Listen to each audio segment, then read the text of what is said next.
The question today is, does marriage matter? Well, you could argue that in many ways, marriage matters more today than ever. And so says the book, I Do. A clear path forward requires looking back and learning. Good public policy requires human connection. It's a consideration of the facts, applying common sense, and innovation. It's urban, it's rural, it's real life. We all have something to contribute. We all have a responsibility to get informed because there's a little piece of Canada in all of us, isn't there? Let's learn on this path together. This is Leaders on the Frontier. So with me here today is one of the authors of the book, I Do, Why Marriage Still Matters, is Peter Jon Mitchell. So a warm welcome to you, Peter Jon. Oh, yeah. Thanks for having me on. Well, it's delightful to see you. You're with the incredible think tank Cardis, and you are certainly one of the leaders there. And I want to congratulate you on this fine book. I very much appreciated it. I thought it was a very thoughtful, incisive way to look at understanding marriage in a new way. And I think you eloquently invite all of us to think about its strategic significance, not just simply for our own personal lives, for those of us who are married, but for all of society. And so I thought it was a brilliant book. And I guess the question I have is, why did you decide to write this with your fellow author, Andrea Mrozik? Well, thanks, David. Yeah, it's certainly no secret that marriage has been on the decline here in Canada and in North America for many decades. And so the question is, does that really matter? Does marriage, is it something more than just a private relationship, a personal choice, or is there something greater there? Is it an important part of society and something that is necessary for strong, prosperous societies? And so in the book, it's a concise invitation for people to reconsider the logic of marriage that might be missing today, and also engage in the language of marriage as well. And that's really what compelled us to write this concise book. And I like the way you state that. It's almost like rediscovering what is marriage really all about, the logic, if you will, the rationale. And you use a lot of statistics. It's you've done a lot of research here. And you also dare to look at the public policy issues that are associated with this. Because, anyways, one of the things that really struck me was this famous quote by a Nobel laureate economist, James Heckman, I believe it was. And Heckman says, nobody wants to talk about the family, and the family's the whole story. And it's the whole story about a lot of social and economic issues. What do you think Heckman meant by that? That's quite a quote. Yeah, Heckman is a very knowledgeable economist and is known for a lot of the work that he's done on early childhood education, but he's not so much known for this quote and really some of the work that he's doing more lately, which is really looking at the family and how understudied the impact of family of origin can be. And certainly we can see across many disciplines that a strong, stable family gives kids a great start.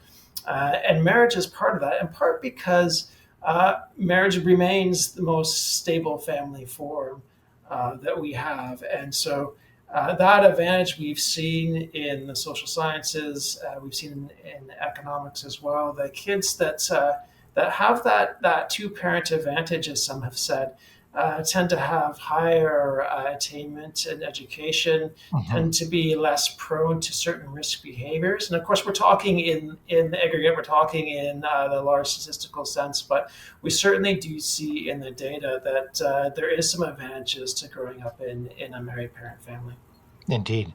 So I like the way you're summarizing the issue here, that it behooves us, if we care about many things, including children and larger society, that we look at marriage.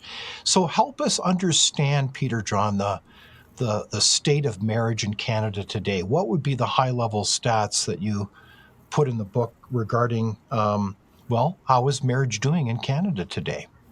Yeah, so certainly we've seen a decline in marriage over the last number of decades. So even if we look at census data and we look at what Statistics Canada calls a census family, so that would be couple families, lone parent families, um, both married, I should say, both married and unmarried families, we've seen the portion of those families that are married decline from in sort of in the 80% range down to Hmm. 64%, and probably since 1981. So certainly seeing a decline in the portion of married families, seeing an increase in families that are living together outside of marriage, or couples living outside of marriage, and an increase in lone parent families as well. And one of the things that we're interested in is what do people think about marriage? And so we've looked at the public opinion data that's available over the last decade or so. And I think if I were to sum that up, the sentiment is really marriage is nice, but it's unnecessary. I think people still generally remain fairly positive about marriage Hmm. as a choice, but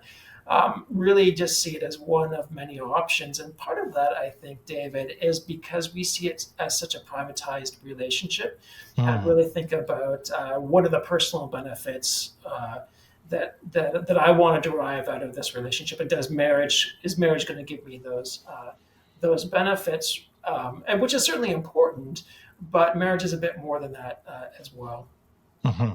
So I thought a very intriguing part of the book that helped me understand kind of the main central theme of the book, as you talked about marriage as an institution, that is very important to understand, is that in this kind of hyper individualistic culture we have, where we often ask, well, what's in it for me? What are my needs?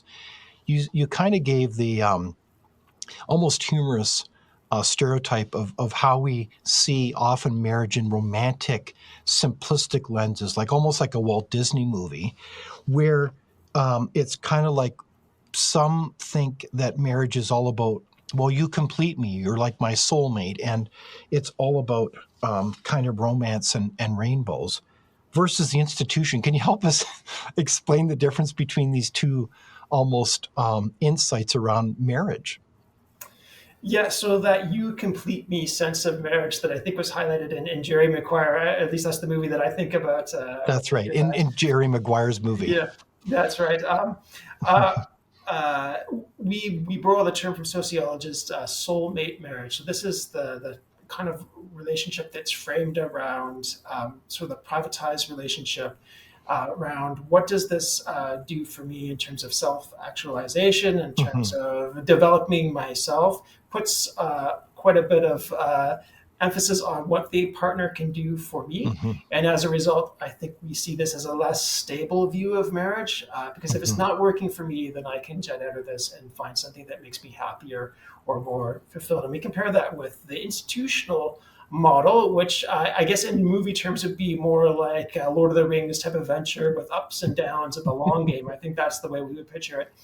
And really, institutions and social institutions combine things like norms and rules, expectations, um, things that are required of us. And when we enter a social institution, we are uh, agreeing to limit certain behaviors for the good of the whole. And there's a sociologist in the United States, Brad Wilcox, who's also just written a book about a year ago that's Hmm. very good, where he describes institutional marriage as really this combination of economic cooperation, intimacy, sexual relationship, parenting, all together in a permanent relationship. And those are the two models that we kind of contrast and compare in the book. And I would say that we, as a culture, lean more towards the soulmate model of marriage, and Hmm. we're suggesting that that needs to be balanced out with a more institutional understanding of marriage. Okay, so yeah, it's just I thought a brilliant insight is let's move beyond kind of the superficial, almost childlike vision of love to one that is endearing and one of long-term commitment until, well, till our teeth fall out or even beyond that. So anyways, I thought that was a kind of a seminal understanding. And so you're obviously promoting the significant benefits and strategic importance of that institutional perspective on marriage. That's really what you're promoting here. Is that right? Yeah, so we do talk about in the book about why marriage is still relevant today. Why in today's culture, in today's Canada, why do we still need marriage? So we talk a bit about why we would still have marriage, and certainly around the framework of building a family and starting a family and Mhm. committing parents to their kids and ensuring that moms and dads are connected and involved in the lives of their kids. And one of the things we do in the book is we do look at the benefits from social science that we see um, in for men, for women, and for children, and for communities as well. So we touch on something that sociologists call the marriage advantage, and that's Mhm. the outcomes that we see that are associated with marriage. And there's probably two possible reasons why we might see these or two theories about why we might see some of these outcomes. So some people would suggest, well, this is a selection effect, that people who perhaps get married are the same people that are more likely to, acquire higher levels of education, that Mhm. sort of thing. And the other thesis is the protective effect, that actually by marrying, that this is protective or that it's motivation. So, for example, we know in the data that married men uh, tend to do a little bit better economically, Mhm. despite their education level. And so this might be a motivating factor that now you have a family to care for. This might actually motivate some of your behavior. So which one is right? Is it protective, or is it selective? And the answer is probably it's a bit of both, depending Mhm. too on the variable that you're looking at. But certainly in the book we lay out what some of those advantages are for married couples and for the kids Hmm. that they raise. That's interesting. So your research shows that as men and women alike get up to that kind of public commitment, whether it's within a religious institution or any other setting, and they declare that kind of lifelong commitment to each other in the tradition of marriage, um, it has big impacts, great advantages, and we'll go through them in a moment. But it kind of, in the case of men, would you say it matures them, gets them to help them to grow up, so to speak? I think that's right. I remember reading a paper a few years ago and reading a GM of an NHL team talking about the potential he thought that a particular player in the team would have in the coming season because this player got married over the summer. And I think his hockey sense was picking up on something that economists have noticed and have picked up on, and that's that married men tend to be more productive. And there is that sort of aspect of settling down, perhaps Mhm. that you're talking about. And I think if we look out throughout history, young, unattached men in large groups is a problem for civilizations, and Indeed, so to yes. some degree, marriage does quote unquote civilize men.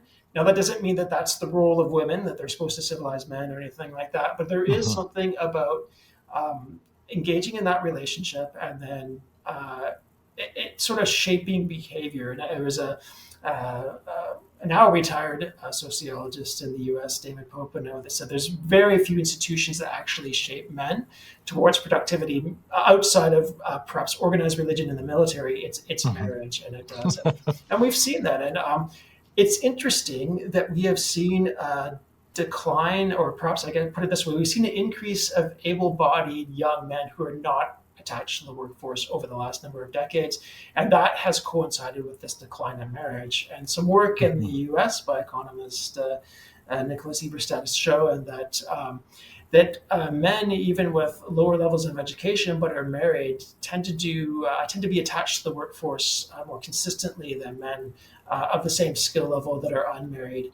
And Hmm. in fact, they may even be more attached to the workforce than men who are unmarried but have slightly more skill attainment Mhm. than they have. So there's definitely a connection there for men. We see it Okay. in production. Certainly, economic production is one of those measures. But there is something about that is forming and shaping, and that's what social institutions do. They do shape our behavior, and they do Mhm. form us. Exactly. So, gosh, there's a lot of really interesting angles there, as you outlined in your book, actually, is that these institutions have formed over millennia because, well, they work and they bring people together to create a benefit, not only for the individuals involved, but for the common good. Is that kind of what we mean then by the marriage institution? Yeah, for sure. And as you say, this has been, we arrive at these social institutions over time because they've been taught, tried, and tested. And we have determined that this is a good way to organize society and to live. And Yeah, that doesn't mean that social institutions don't shift and change over sure. time. They do, of course. But I think in our current context, marriage becomes a bit rote. It becomes something Hmm. that's we've always done, and we've lost a little bit of that logic side of it, Hmm. which is what we're trying to recapture in our book here, is Exactly. to really talk So, about that. we look at these things often from a public policy lens. So it behooves us to step back and strategically say, how does the brilliant world of civil society generate these institutions, these ways of behaving together and working together as a kind of a team to build a better society? And I guess what struck me about your book is that one of the major advantages of this type of stable marriage relationship is that it's a brilliant place, in most cases, not all, because we're all imperfect, to nurture children. So, how important is that in the larger scheme of things? Yeah, I think that's an essential purpose of why marriage was formed in the first place, is to ensure that mom and dad are there together, raising kids, and it does keep parents in the picture, and it does create that stability that's good for kids. That's not to say that great kids don't grow up in other family forms. And my example is always Barack Obama, who obviously ascended to the president of the United States and grew up in a lone parent family. So there's always exceptions, but we Hmm. do know that in general, a healthy marriage does give these advantages to children, and ensures that there's some content there. And we've seen that in our own studies at Cardis, even in our education study, we've seen the impact of family background in terms of outcomes, not just in terms of academics, but even in terms of like involvement in volunteering and things like that as well. So Hmm. there's some long-term sort of gains for that stability. And marriage really is organized around, it is really a child-centered institution at the end Hmm. of the day. Indeed. So, let's talk a little bit about the marriage advantage, as you call it. Tell us about health. Are there health benefits of being married? Yeah, I think this is really fascinating because we've seen actually quite a bit of data over the last number of decades correlating with marriage. So, in one sense, it is a protective effect. So we do see married people tend to be diagnosed a little bit quicker. I wonder if it's, I know sometimes in my own relationship, my wife prods me to get to the doctor. And sometimes it's just a sense of like somebody's looking out, somebody's noticing, somebody's watching, observing, and helping connect with care. But we also know that there's increased, faster and better recovery generally for married folks compared to folks that are divorced or unmarried. And again, that might be, excuse me, that supportive relationship. And we've certainly seen there's a program here in Ottawa that actually kind of explored, how a supportive partner can help increase recovery from heart surgery and that sort of thing. So these Hmm. things have been well documented, and we do list that in the book. Many of the studies, the empirical studies that have looked at the connection between healthy outcome, and certainly there's some mental health aspects with marriage as well. And generally, men and women who are married generally tend to be happier on scales of measures Hmm. of happiness as well. Of course, this is correlates with healthy marriage. Unhealthy marriages can certainly be detrimental, but we're talking about when about healthy marriages. Yeah, no, it's really quite stunning the data that you table in the book. The other benefit that you emphasize is economic. Can you tell us more about that? Yeah, it's very interesting looking at the economic data with married parents or married families, particularly when we look at it in contrast with cohabiting families. Some of the data has shown that married couples are more likely to sort of combine their incomes and then be able to use the combined income, leverage that income towards greater savings, um, sort of greater kind of planning that way. And so we do see the likelihood of greater net worth among uh, married families compared to cohabiting. And also, we do know that cohabiting before marriage and serial cohabitation does affect things like net worth and overall savings as well. So Mhm. for those who've cohabited more frequently before entering a marriage, you know, are generally have lower net worth, according to the Mhm. studies. So there are some economic advantages there as well. And I thought, in addition to what I mentioned before about just associations and connections to the labor force with married men. Mhm. So, one of the things that I found very interesting, that was a bit of a revelation for me within the book, was that marriage is pretty popular statistically among middle and upper class persons on the socioeconomic scale, but not as popular on the lower end of the scale. Can you help us understand what's going on there? Yeah, so as I said before, marriage has been declining over decades, but that decline has not been even across income levels or education levels. And so we've seen this in North America. We've seen studies in the UK as well that people with higher levels of educational attainment are more likely to be married and stay married, and we're seeing that less so among people with lower educational attainment or lower income. And certainly, then lower income folks are not accessing the benefits necessarily that those that their peers with higher levels of educational attainment are. And there's probably a number of reasons why this could happen, but one of them is really again goes back to our understanding of marriage and how we practice marriage. Mhm. So for my generation and those maybe a little bit younger than myself, we really come to see marriage as something that you step into once you've attained all the other sort of things, all the other goals in life. So increasingly, people are wanting to they're wanting to get their career started. They want to feel financially Mm. stable. They want Mhm. to feel ready as a person to enter marriage. In fact, uh, I think there's nobody really tries to understand what young adults are thinking about marriage more than the people that are trying to sell them diamond rings. And there's a very interesting diamond commercial that came out this fall that was all about that sense of I want to be the best version of myself before I find a partner and marry. I got to work on myself. And um, that is a very different kind of way of thinking about marriage than, say, perhaps my parents' generation, who married much younger, um, but saw it as a foundation of building a life together, get married, Mhm. start those careers, maybe eventually find a home, have kids, that sort of thing. So it's a difference between a foundational model of marriage and a capstone model of marriage. So if we sort of subscribe to the capstone model of marriage, that's going to work for folks that can attain those until Oh, they're okay. getting to life later. But Yeah. for I think those for whom marriage just seems out of reach, and I think that's partly at play. Certainly, there's probably economic reasons that are at play as well. In our economy, with the price of housing and those sorts of things, people don't feel they can attain the kinds of Mhm. things that they think they need for a lifelong commitment like marriage. Okay. So I think those are some of the factors that are at play, but it does have implications for the benefits and who gets to enjoy those benefits that come that marriage advantage. Mhm. Certainly, we should be concerned about. Well, it was really quite interesting the way you outline these different variables, and they all kind of work together to create this complicated pattern that all kind of undermine marriage. Um, like you even talk about the dating scene, and I think you alluded to that before, where if women have a certain standard, they may see the men that are available to marry as not being suitable.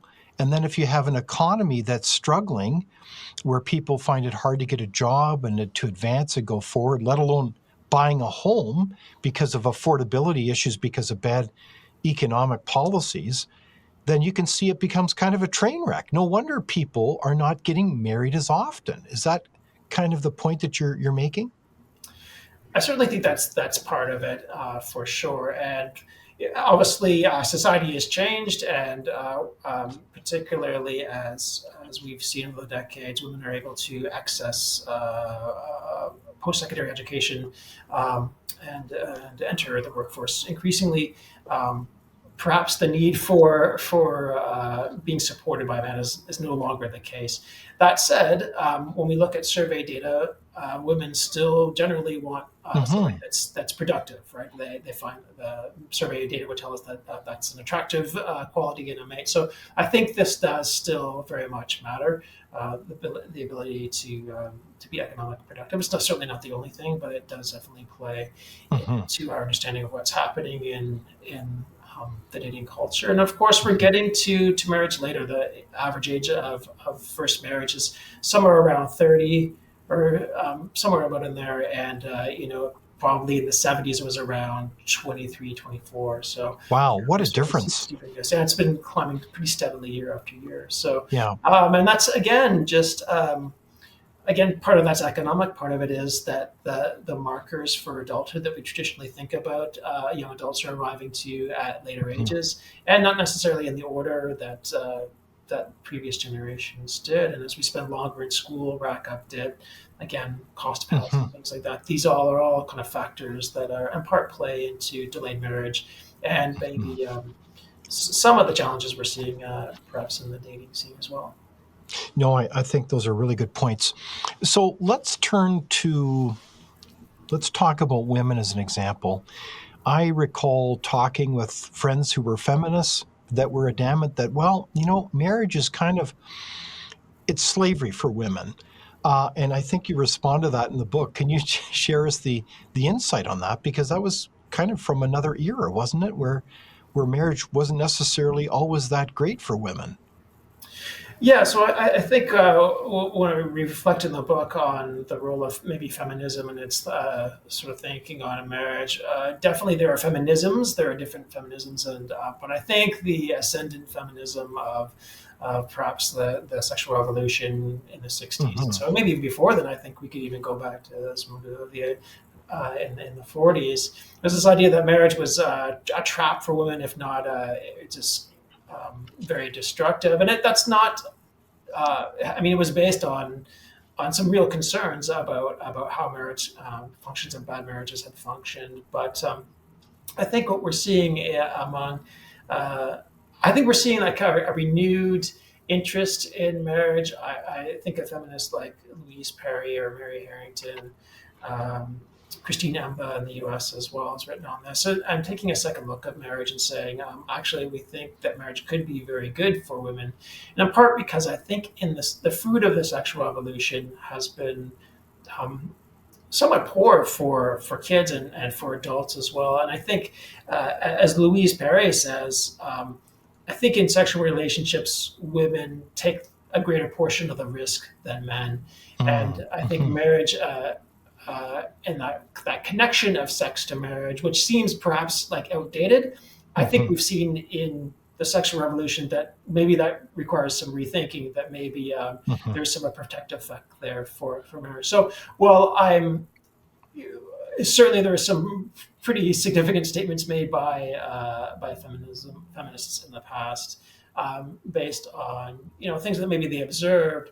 I do think that among some feminists that's changing. There's a re-engagement, Hmm. and of course, if we were to go back much to first wave feminists or whatever, there was certainly maybe a different view of marriage and cooperation even before the industrial revolution, when the family was the economic sort of unit of production, right? Where without the men and women working in partnership, you're not going to survive the winter. That's a whole different Yeah, a whole different exactly. understanding of marriage, right? And so we could go even that far to that as well. But, Very good. So, yeah, marriage has its natural trade-offs, and that's part of being adults is making those decisions around how we're going to work together as a team. And that takes a lot of maturity, doesn't it? So, speaking of maturity, one of the realities that marriages face is the issue of divorce. And I found it interesting. Help us understand, what are the real stats? How many people are actually getting divorced in this country? Is it really that high of 50%?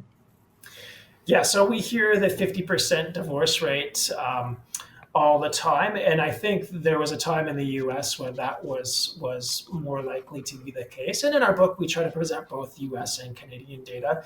It's certainly not the case now in Canada. When we think about that 50% number, it's really more like 34% in 2019. I think is the number. 34% of all marriages would end in divorce. So that's quite different than what we're told. And in fact, we've actually seen the divorce rate go down over the Go last couple of down. years. So Wow, now, that's good news. so it is good news, but it's kind of we kind of think of it as two out of three hurrahs or cheers, in part because one of the reasons that it's going down is that fewer people are getting married. So that does affect things like divorce rates when fewer Hmm. people are marrying.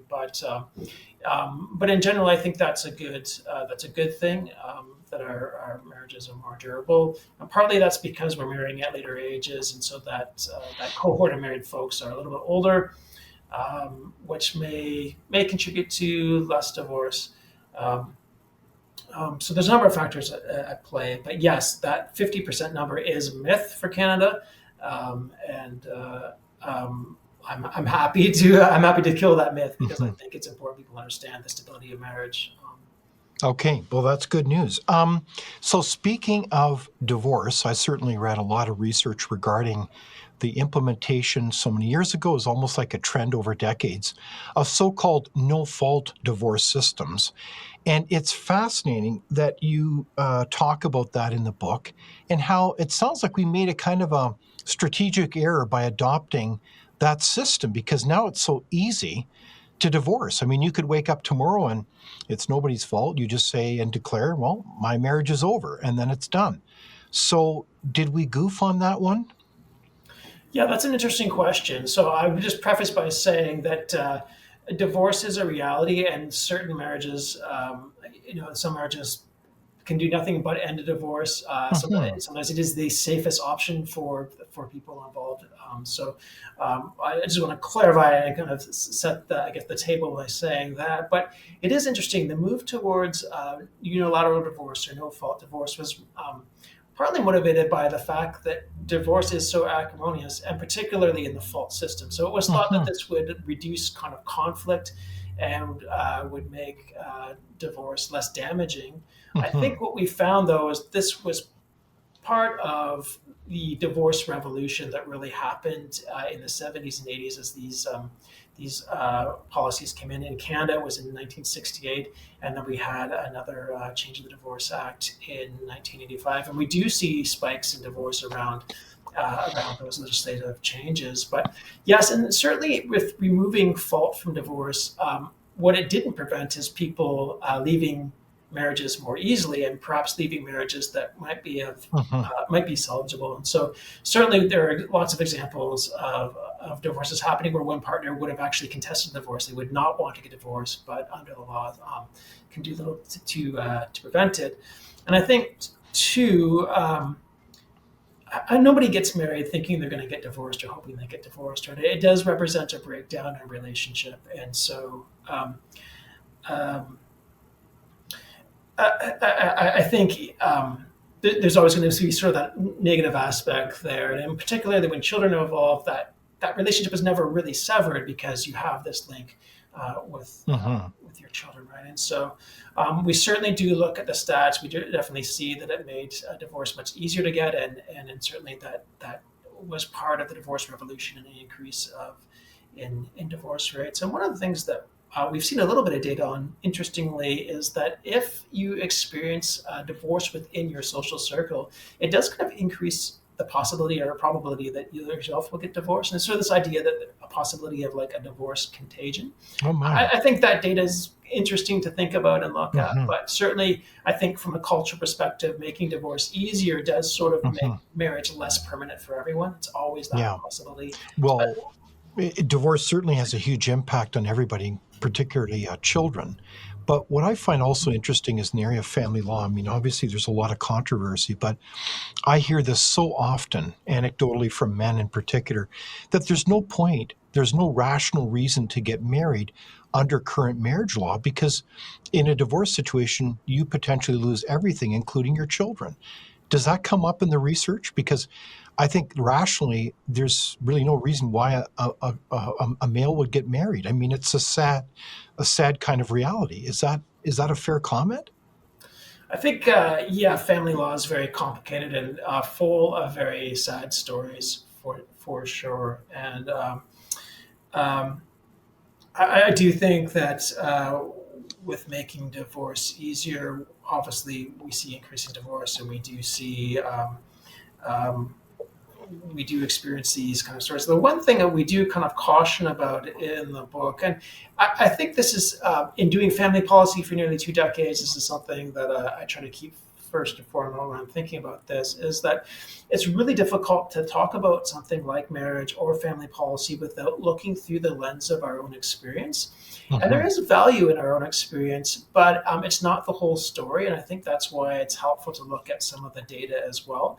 And we just have to kind of acknowledge, yeah, our own experiences do color how we think about these issues, Hmm. and acknowledge it. And then I'm hoping readers are able to hold that in one hand and kind of look at the evidence and data in the other. Indeed.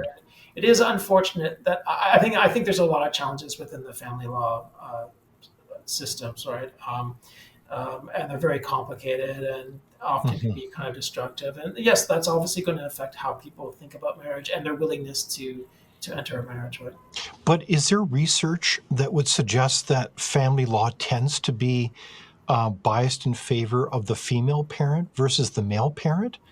Is there, because I mean, I think it's kind of common knowledge, or at least it seems to be, that men perceive family law as biased against them. So hence, rationally, why would you get married if you go into the possibility that sadly there could be a divorce and you stand to lose much of everything?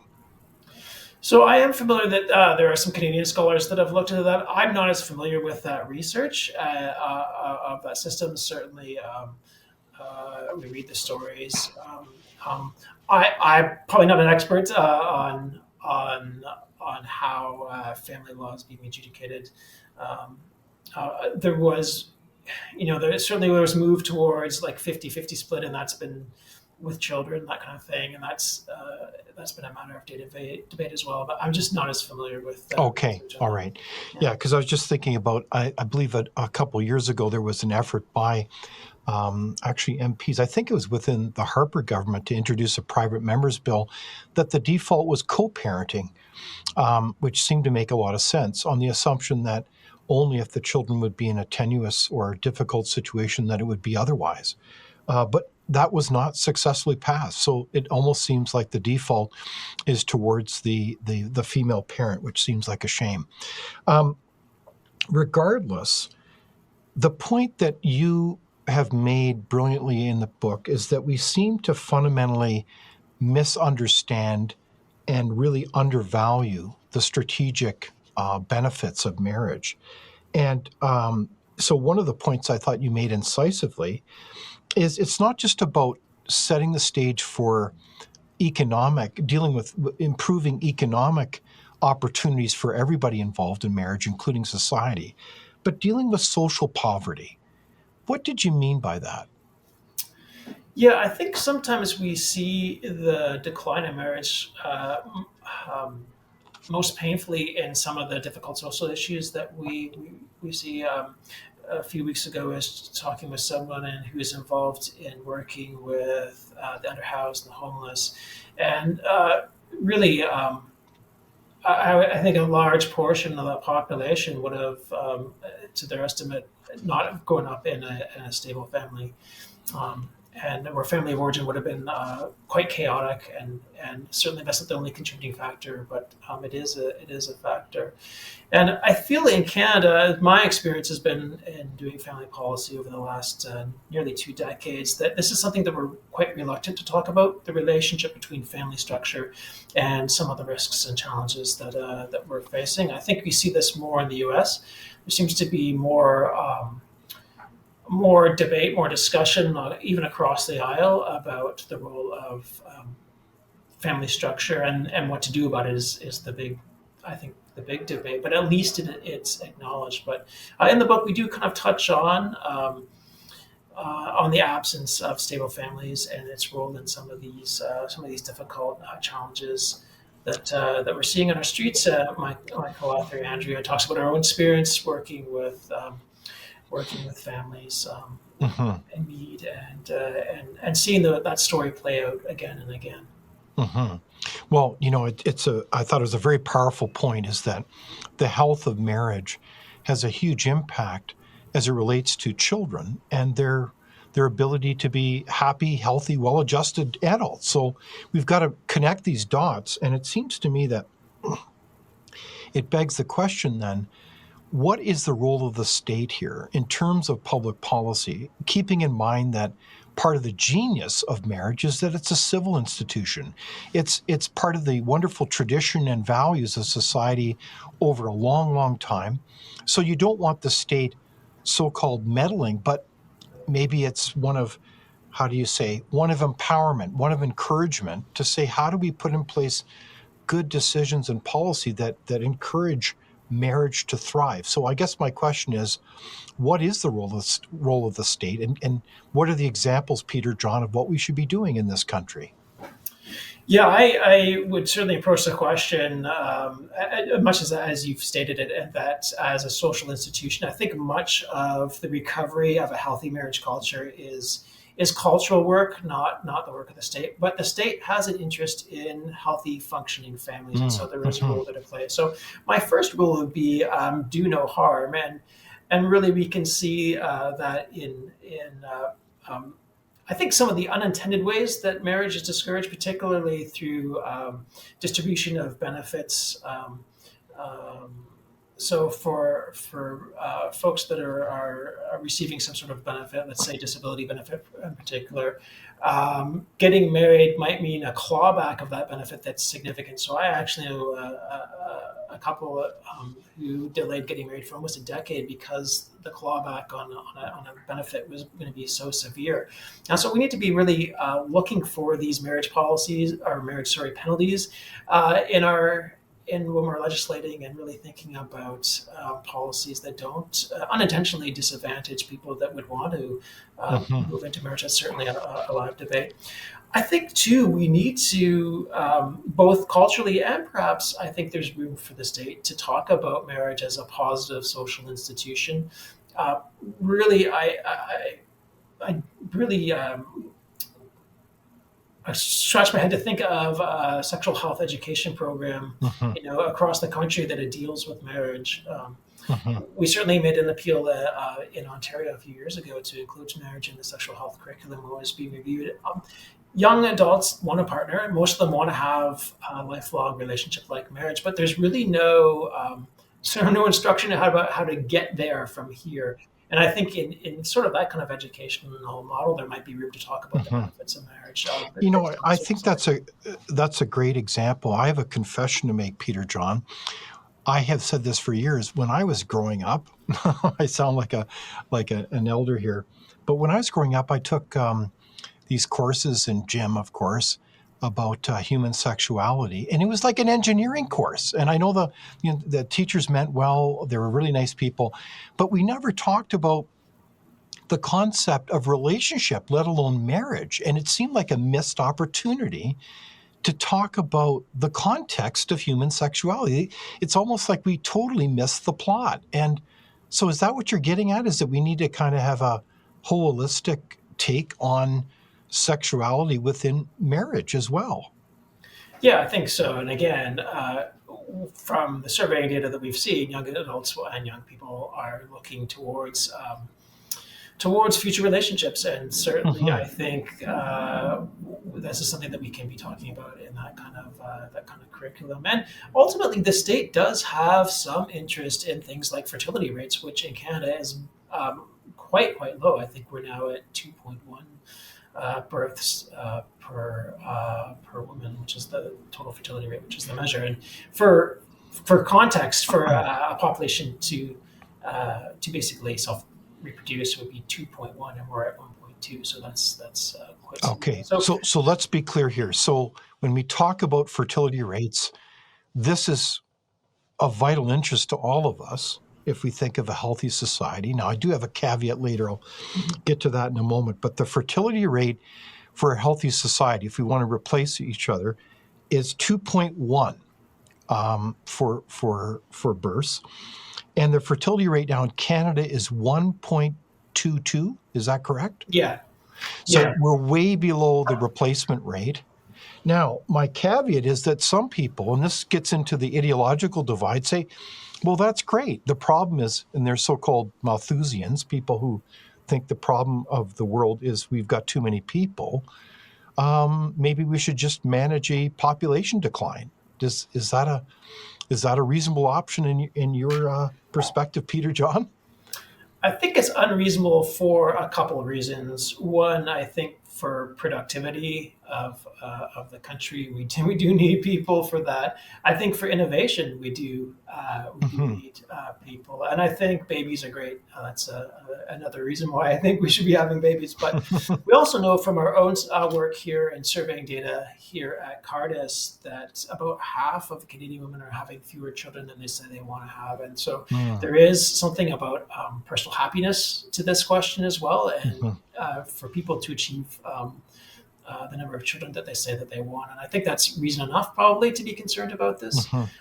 But certainly there are certainly concerns economically for a country to be able to maintain its social programs, particularly because we're an aging society. So certainly Hmm. we'll have an aging generation that will be needing more benefits from healthcare to retirement to those sorts of things. So we definitely do that. And of course, in Canada, we rely quite heavily on immigration to kind of make up for the fact that we have such low fertility. Hmm. But this is something, and again, that I think like this is something that governments have to think carefully about in terms of pronatalist policies. It can be certainly done very poorly and for the wrong reason. Hmm. But I think, as our data has shown, when people are not having the kids they say that they want, that's something that we're worth, I think, talking about and thinking about. And I just don't actually see that conversation happening at the policymaker level in Canada. Okay. Um, So what do you mean by that? The conversation isn't occurring where they're connecting the dot between marriage formulation and marriage encouragement, shall we say, and the whole issue of fertility? I don't think Canadian policymakers are really talking about fertility in the way that I think we should be, in general, just acknowledging that this is a potential crisis and an important issue. I've Okay. seen more talk of it. I'm likely to see something in the Global Mail or whatever more recently on that, but I don't think at the policy level we've talked about that. Hmm. It remains true that most children in Canada are born into married parent families. So I think if we continue to see declines in marriage, that is going to be correlated with declines in fertility as well. As probably that correlation is probably already there. Hmm. So this connecting the dots between fertility and marriage again is something that I think is worth discussing and debating um, and considering from a public policy um, uh, perspective. And of course, as I said before, I think most of the work on reestablishing a healthy marriage culture is cultural work. I think, Hmm. but again, I do think the state has some interest in this. Okay. Well, there's so many case studies.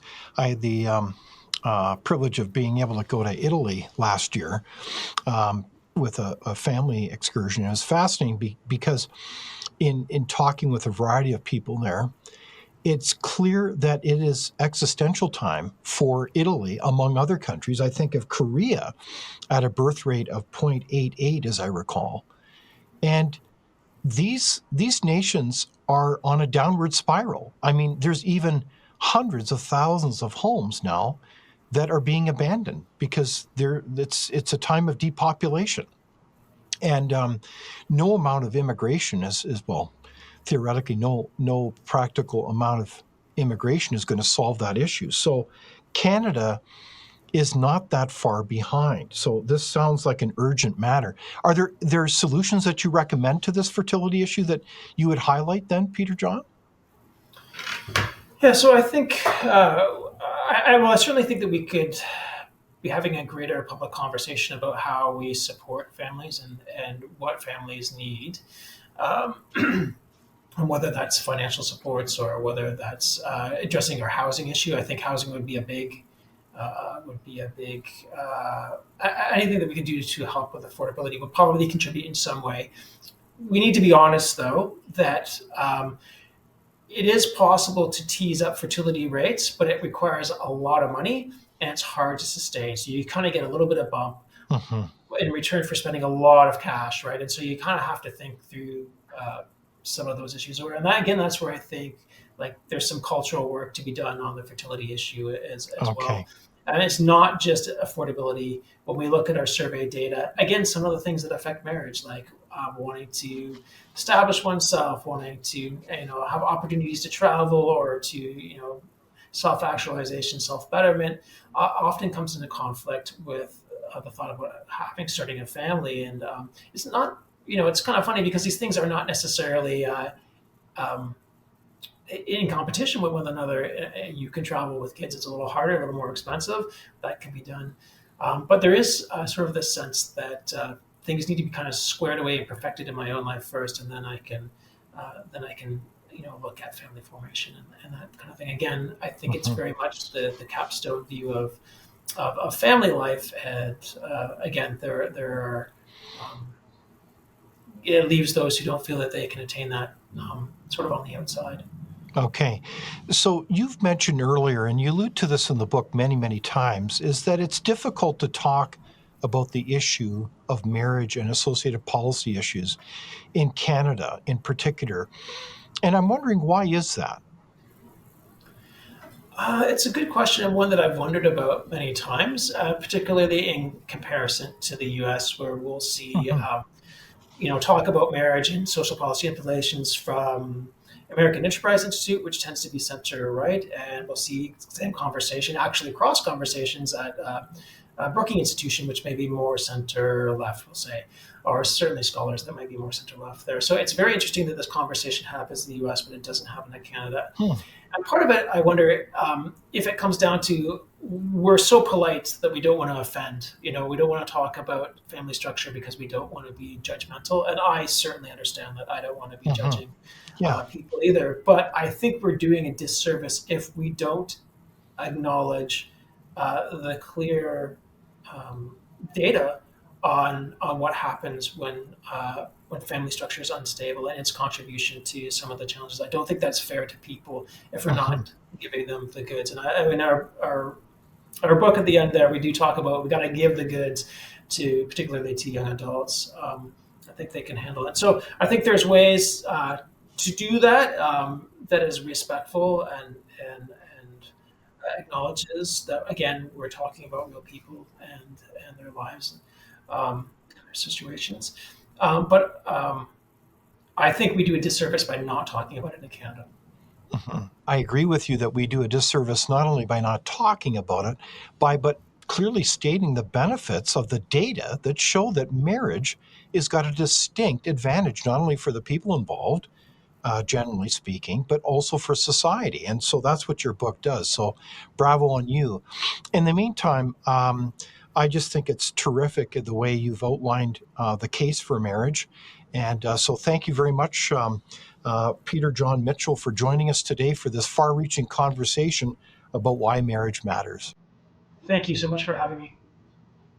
Thank you for watching Leaders on the Frontier. We're a nonpartisan think tank. We explore ideas, policy, and practical solutions that can make a difference in the lives of Canadians. We do not accept any government funding. We work for you. Thank you for supporting Frontier. Visit fcpp.org to give. While you're there, be sure to check out our latest articles and research. Without open discussion and debate, you're not thinking, nor are you free. Comment below. We'd love for you to join the conversation.